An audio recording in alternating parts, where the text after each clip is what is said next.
और 30 में से 15-15 दो भागों में इसको बांटा गया है, ठीक है। अच्छा, 15 नंबर की आपका हिंदी शिक्षण है, ठीक है, हिंदी शिक्षण है 15 नंबर का,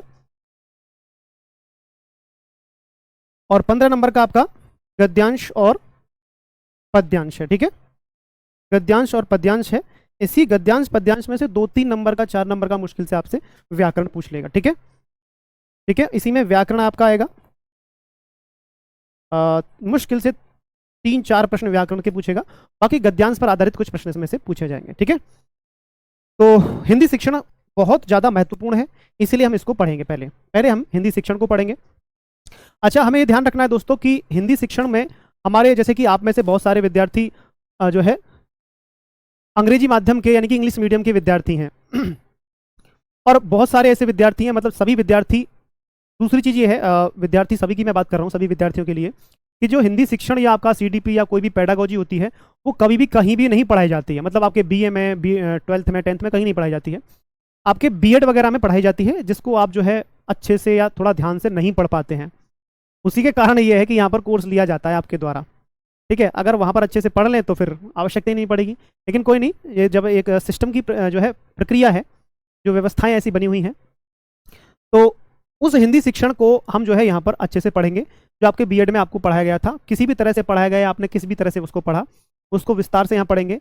और आपका सीटेट में पिछला भी रिजल्ट बहुत अच्छा रहा है हमारे सभी पूरी अकेडमी का, और अलग अलग विषय में की बात करें तो वहाँ भी बहुत अच्छा परिणाम रहा है, अच्छा रिजल्ट रहा है, बहुत अच्छे अच्छे नंबर विद्यार्थियों के आए हैं। कुछ बच्चे 2 नंबर से, 4 नंबर से, 3 नंबर से, 1 नंबर से रहे हैं।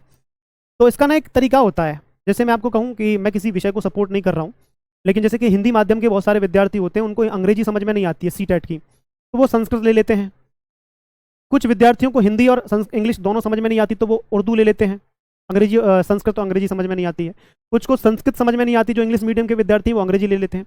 तो ये जरूरी होता है, जरूरी नहीं है कि आपको हिंदी और अंग्रेजी ही लें, अंग्रेजी की जगह पर आप संस्कृत ले सकते हैं, उर्दू ले सकते हैं, या जो उर्दू लेते हैं वो संस्कृत लेकर ट्राई करें एक बार। ऐसा नहीं है कि हर बार आप जो है एक ही चीज़ लें, एक ही विषय लें, तो दोनों को बदल बदल के आप देख सकते हैं, जिससे कि आपका जो है सीटेट अच्छे से पास हो जाए। और फिर आपके सभी टीचर जो है आपको बेहतर तरीके से पढ़ाते हैं सीटेट के अंदर, ठीक है। और जो बिल्कुल, बहुत बहुत स्वागत है सभी का। चलिए शुरू करते हैं दोस्तों। हिंदी शिक्षण यानी कि हिंदी पेडागोजी जो है, ठीक है, भाषा शिक्षण है हमारा, और ये हिंदी का भाषा शिक्षण हम पढ़ेंगे।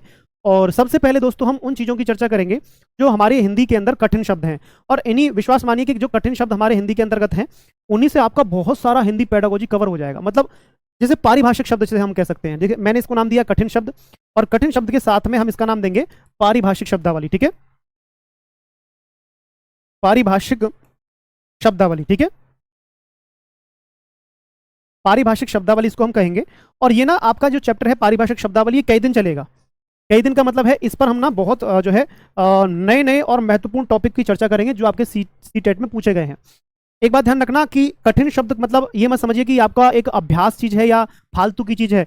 ऐसे ऐसे इसमें से मैं टॉपिक लेकर आऊंगा जो आपके सीधे डायरेक्टली सीटेट के अंदर पूछे गए हैं। कठिन शब्द का मतलब है कुछ ऐसे शब्द जो पारिभाषिक शब्द होते हैं, मतलब उनकी एक परिभाषा होगी कि ये क्या है, इसका संबंध किससे है, ये चीज क्या है। मतलब इस पारिभाषिक शब्द जब हम अंदर पढ़ेंगे तो हर एक टॉपिक से चीजें इसके अंदर आएंगी, और वो खुद में एक टॉपिक होता है। तो आधा सिलेबस इन पारिभाषिक शब्दावली से कवर हो जाएगा आपका, आधा, लगभग आधा, आधा नहीं कह सकते तो 30 से लेकर 40% सिलेबस आपका इसी से कवर होगा, ठीक है।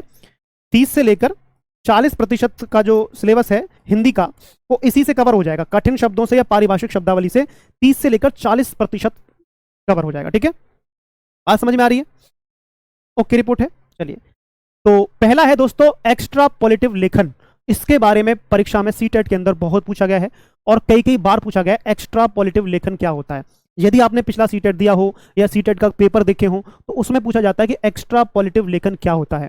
इसको मैं आपको आसान शब्दों में बताऊं। एक्स्ट्रापोलेटिव लेखन, जब किसी कहानी के अंदर हम खुद को रखकर, जब किसी कहानी के अंदर हम किसी पात्र की जगह पर हम खुद को रखते हैं, स्वयं को रखते हैं, और हम अपने अनुभव यानी कि पात्र के जगह पर हम खुद को रखेंगे, और उसके समय, उस समय हम क्या महसूस करते हैं। कि यदि मान के चलिए आपने कौन सी कहानियां आपने देखा होगा, कोई हिंदी का कोई नाटक या कहानी आपने, मान के चलिए गदर मूवी ले लीजिए। गदर मूवी का तारा सिंह आपने पात्र सबको पता है गदर मूवी का। सोचिए जरा कि अगर आप गदर मूवी में तारा सिंह की जगह होते तो क्या होता, क्या आप करते, आपको क्या अनुभव होता, आप उसको लिखिए।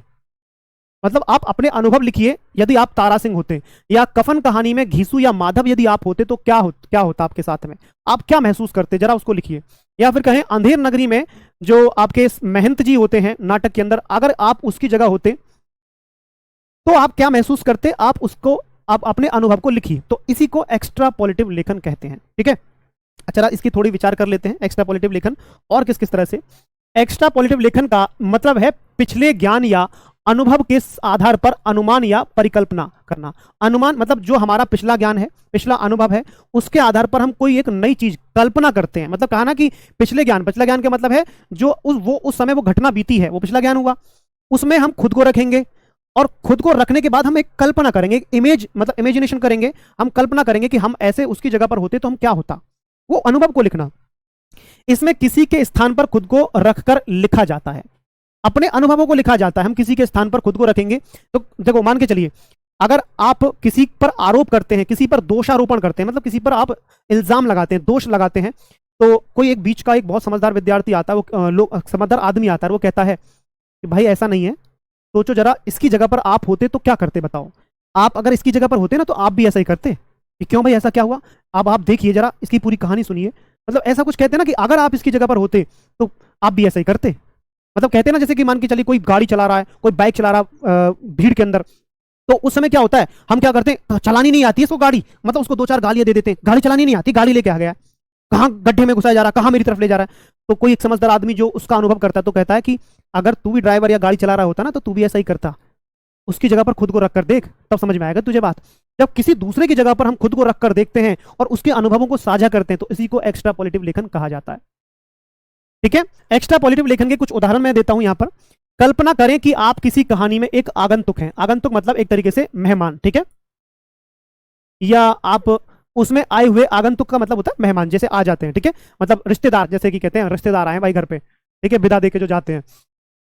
किसी एक दिन के अपने भावों को व्यक्त करते हुए अपने मित्र को पत्र लिखिए।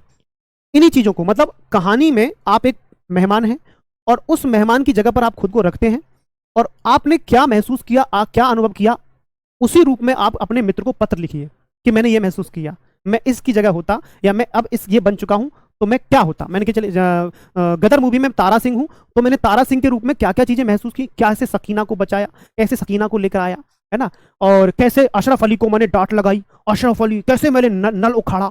तो ये जो है अनुभव किए करके मैं जो है लिखना, ठीक है। कल्पना करें कि आप कहानी में एक लड़का है, मतलब दूसरा उदाहरण है, कोई दूसरी कहानी में आप एक लड़का है, अपने मित्र को पत्र लिखकर अपनी उस यात्रा के अनुभव का वर्णन कीजिए जिसमें आपकी एक अजनबी से मुलाकात हुई। अब दूसरी एक कहानी में आप एक मेहमान है, दूसरी कहानी में आप एक लड़का है जिससे आप किसी एक अजनबी से मुलाकात हुई आपकी, ठीक है, जिससे आपकी मुलाकात हुई, और पूरे उस मुलाकात से मतलब उन नए आदमी से जैसे आपकी मुलाकात हुई, उस कहानी के पात्र की जगह आप हो और किसी अजनबी से आपकी एक भेंट हुई, साक्षात्कार हुआ, तो कैसा आपने महसूस किया, वो व्यक्ति कैसा था, आपका चलन कैसा था, आपका व्यवहार कैसा था, ये सारी चीजें लिखनी होती है। दूसरे के भावों को समझने के लिए दूसरों के स्थान पर खुद को रखकर लिखने से लेखन में दक्षता आती है। दक्षता का मतलब होता है निपुणता, ठीक है, दक्षता का मतलब होता है दोस्तों निपुणता, ठीक है, निपुणता या हम कह सकते हैं कौशल, ठीक है, यानी कि परफेक्टनेस आता है, परफेक्टनेस आती है जब हम दूसरे की जगह पर खुद को रखते हैं। मतलब ये भी आपके विद्यार्थी के लिए क्यों उपयोगी है एक्स्ट्रापोलेटिव लेखन, इससे क्या होता है ना, लेखन क्षमता में विकास होता है। किसी भी विद्यार्थी के लेखन क्षमता में वृद्धि आती है, उसमें दक्षता आती है, उसमें बच्चे में निपुणता आती है, बच्चे में कौशल का विकास होता है, लेखन कौशल का विकास होता है, इसलिए एक्स्ट्रापोलेटिव लेखन कराया जाता है, ठीक है। चलिए आगे बढ़े। लेखन में दक्षता का विकास विभिन्न प्रकार की गतिविधियों के माध्यम से किया जाता है।